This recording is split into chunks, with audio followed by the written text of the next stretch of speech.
уживај во слабостите. Но не само тоа, туку се фалиме и со неволите, знаејќи дека неволјата раѓа трпение. Стих 3. Кога Павле зборува дека се радува на страдањето, јас сум во искушение да се запрашам, дали заборавил на перфекционистите во собата, перфекционистите како мене, повеќе би сакале да ги кријат своите страдања и несовршености, отколку да го насочат вниманието кон нив.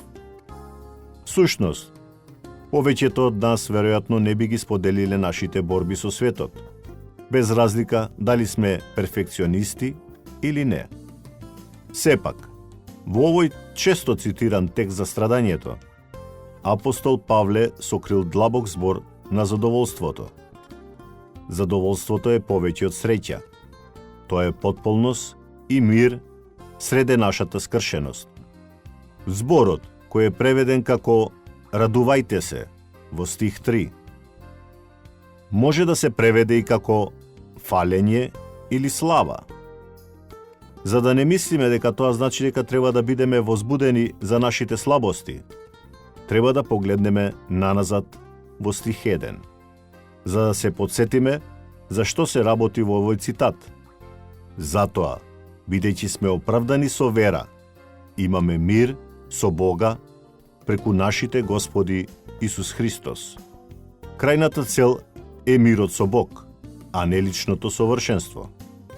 Всушност, поради нашата несовршеност, нашиот мир и соединување со Бог се посладки, бидејќи тоа е нешто што не сме го заработиле. Тоа е дар, поради Божјата благодат. Ние се радуваме за нашите страдања, затоа што тие ни ја покажуваат широчината на Божјата милост. Славиме во нашите слабости, затоа што тие ни ја покажуваат моќта на Божјата сила. Ние наоѓаме мир со Бог, затоа што Исус не се оддалечи од нашите страдања, туку влезе во нив. April Fiat. Додека се молите, понудете му ги на Бог своите слабости и несовршености како чин на благодарност.